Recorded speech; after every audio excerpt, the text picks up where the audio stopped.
This is Total Retail Tech Insights. The content retail executives need to optimize their use of technology throughout their organizations. Hello, and welcome to this episode of Total Retail Tech Insights. I'm Joe Keenan, the editor-in-chief of Total Retail. I'm pleased to be joined on this episode by Maigari Jinkiri, who is the Vice President of Business Development at Celebrus. We are here at the eTail West Conference in Palm Springs, California, and I'm really looking forward to our conversation with Maigari so we can learn a little bit more about Celebrus. So thank you for joining me. Thank you very much. So to get us started, I'd love for you to kind of talk through what Celebrus does and how its products and solutions can help retailers.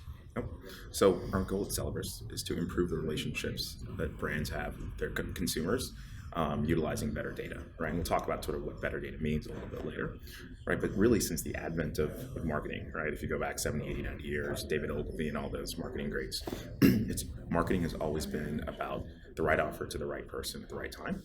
And our goal is to utilize sort of data to drive to that, right? And it's obviously super, super important in 2024 with the deprecation of third-party cookies and identification just becoming much, much harder, right? And, what's the role of identification for organizations and why is it important? Well, first of all, without really good identification, you can't get visitor attribution, right? You can't get personalization, right? And you can't buy paid media intelligently without really understanding the full customer profile.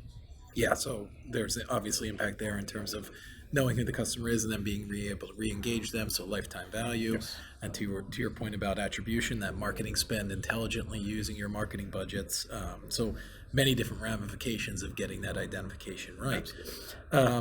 Just kind of to give some context for the audience, I know you're relatively new to Celebrus. Tell us a little bit about your professional background and kind of what brought you to Celebrus. Oh, it's a great question. So I've been in the data analytics and data collection and optimization space for about 20 years, right? And so initially I was a consultant focused on helping organizations gather data, utilize that data for other means like personalization, predictive modeling.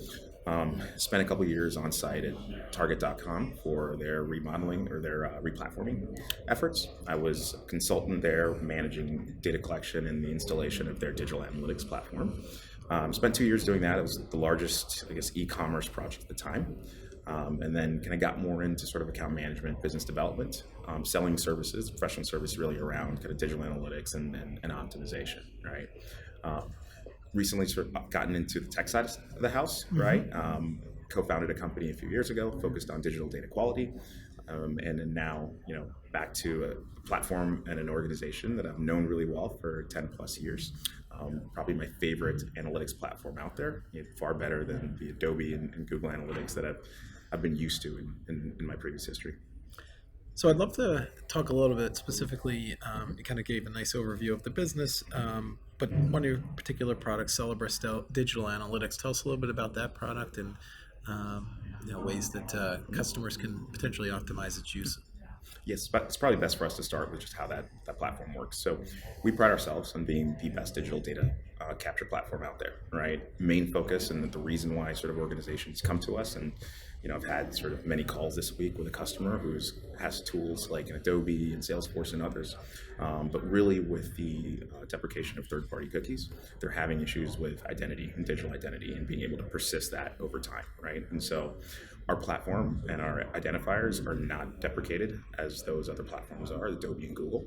And what that allows the organizations and the clients and consumers to do is basically be able to capture information in real time using a single line of code, taking that data, persisting it across sessions. So if a visitor comes today and a visitor comes back in 10 days, right, logs in on the 15th day, we can persist that profile information. And with a single line of tag that I just mentioned that we use that captures more information than you can get out of Adobe or Google if you spend $200,000 a year with your consultants, you can take that rich information and pass it off to any of the attribution platforms that an organization is using, personalization platforms that they might have, or paid media, DSPs and those. And the goal there is to utilize that rich consumer profile information to provide the most relevant offer, the most relevant piece of content for that individual based off of everything that we know about them, right? So talk a little bit about just kind of in the follow-up to that, kind of that integration, like you said, and then the sharing and distribution of that data once you be able to identify the visitor and the customer. Because that's obviously so important, that not having that data siloed and being able to, take action upon it. So tell us a little bit about that. Yeah, and so I guess I'll kind of go back to the first question or the earlier question you talked about was really digital analytics platform. So if you'd asked the founders 10 years ago, they would never have considered building an analytics platform. What you just described was the platform that they had built, right? The ability to collect data in real time, pass that information in real time to downstream platforms that will utilize the data for better predictive modeling, right? Bringing digital data next to sort of CRM and offline data, better attribution, again, in real time or batch sending that information, and personalization, right? Being able to really put the right offer in front of the right person because we understand the interest levels, right? And so that was actually the DNA of the platform, but really around digital analytics, it was pretty simple, right?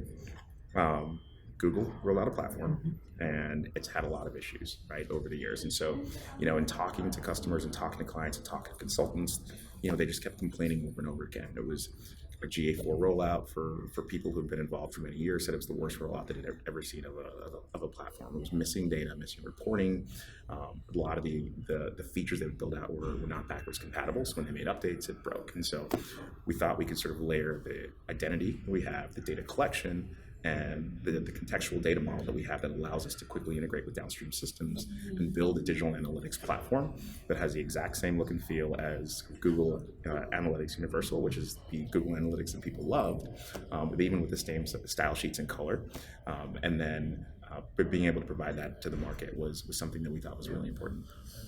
So tell us, in your conversations with retailers, and it could be here at this show, just in general, the pain points that they're experiencing when it comes to, we talked a little bit about deprecation of third-party cookies, evolving consumer behaviors, what that means for, their data collection, data identification efforts. What are the challenges that you're hearing? I would say, and I was talking to the team a little bit about this earlier, the number one challenge we hear is around identity, right? And if we're going sort of a layer deep, going back to what I talked about previously, is attribution. So I've had, conversations with chief growth officers here. I've had conversations with digital marketers, and, the lack of identity, as I mentioned, sort of breaks a bunch of different use cases, but obviously being here at a retail event with a bunch of marketers, they're heavily focused on really understanding attribution. In a situation where identity is broken, where the attribution that we have is going to be heavily focused on what's happened most recently, last click. And we know there's obviously been a lot of money that's been put into paid search because of kind of faulty analysis. But without that full customer 360-degree view of the customer, organizations are going to have a really tough time allocating budget. And if you have a tough time allocating budget, you're going to have a tough time seeing the results you want to see. Yeah, and that was that attribution piece, is particularly as there's more acquisition channels in play here. So you think about, paid social as well, and all the different acquisition channels. That becomes critical as marketing, as acquisition costs continue to rise, particularly digital acquisition costs. Spending money wisely becomes even more critical, and that's something you're hearing a lot from probably the retail marketers that you're speaking with. Yes, and if we look across our client base, the clients that we have, and we've got specific examples in retail and others, who utilize our platform and connect it to attribution, they've actually made their paid media spend more efficient. Yeah. So they're spending less, they're seeing an increase in sales, they're seeing an increase in profitability, and that's something that we see sort of across the board for anyone who's utilizing our information. And then that customer is then able to, again, be re-engaged, and you can create that lifetime value too. It's not just getting there with first acquisition, but creating that lifetime relationship, building that customer lifetime value as well. Yes, that's absolutely it. So I think one of the pieces also important is most of the brands out there do not have the luxury of only being able to finalize a sale in a single session, right? So there's research, there's awareness, people come back. So it's really important to understand the drivers for the purchase, being able to really understand reallocation to drive lifetime value, as you mentioned, and you can then sort of choose the channel that you want to re-engage. Is it an email? Do you want to sort of pop a banner on the landing page? Is there a phone call that you might have? And so I know it's specific to retail, and most people here are trying to reduce call center costs, but financial services want to be able to put that information information in front of the individuals who are going to reach out and call, so that somebody creates an account or buys a mortgage. Yeah, and to your point about this, particularly with higher ticket items, it's generally multiple visits, multiple touch points before they're going to convert. So learning about that behavior, super helpful and super insightful as they look to build that relationship. In your conversations with retailers, can you talk a little bit about why getting that digital reporting right is so crucial to their businesses? Yeah, it's the lifeblood of the business, and the organization is going to be utilizing that information to make decisions, and getting that reporting right, because that reporting is not centralized, right? It's disseminated amongst the organization. There is the expectation that, the marketers who, are involved with merchandising are going to be looking at this information. So accurate data is really important, right? And so, one of the things that we've sort of realized as a differentiator between us and others is, you have a single line of code and then you never touch that code again, right?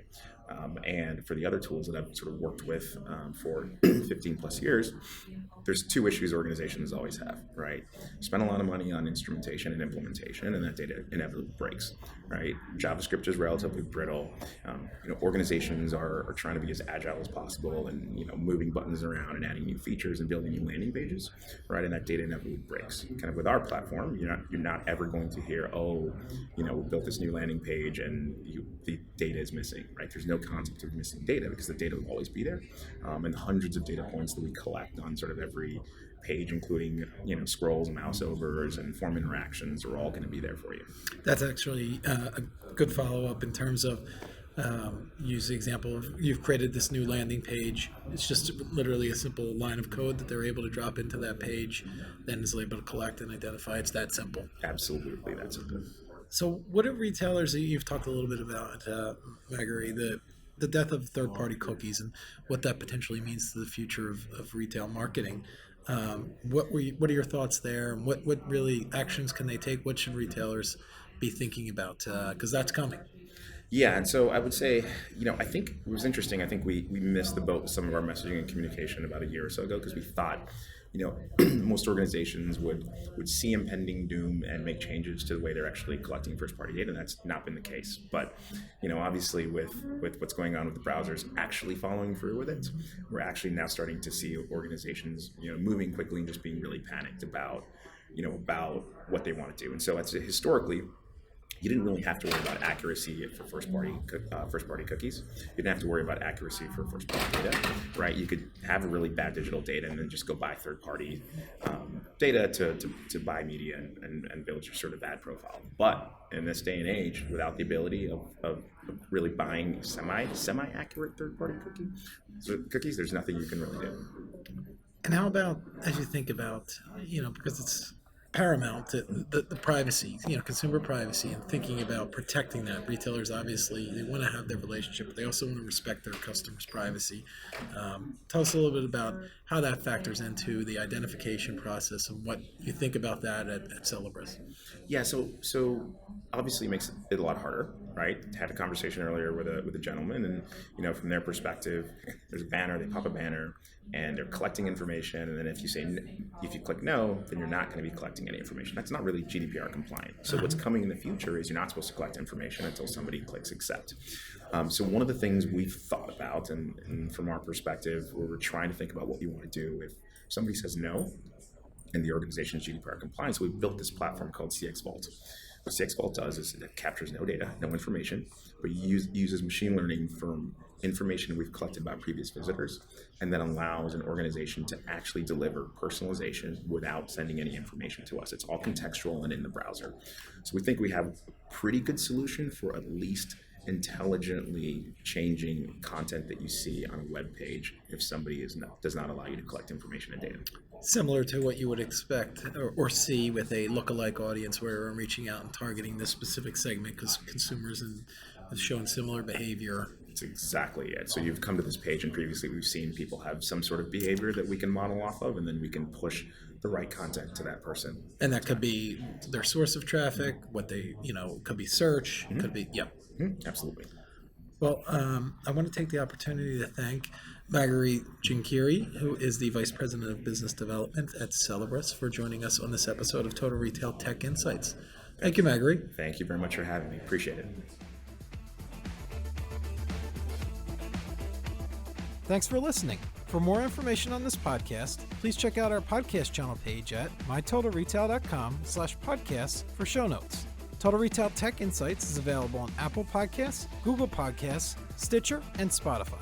Make sure to subscribe on our podcast channel page as well. If you've enjoyed this episode, please take a few moments to rate and review this podcast. Thanks, and until next time, this has been Total Retail Tech Insights.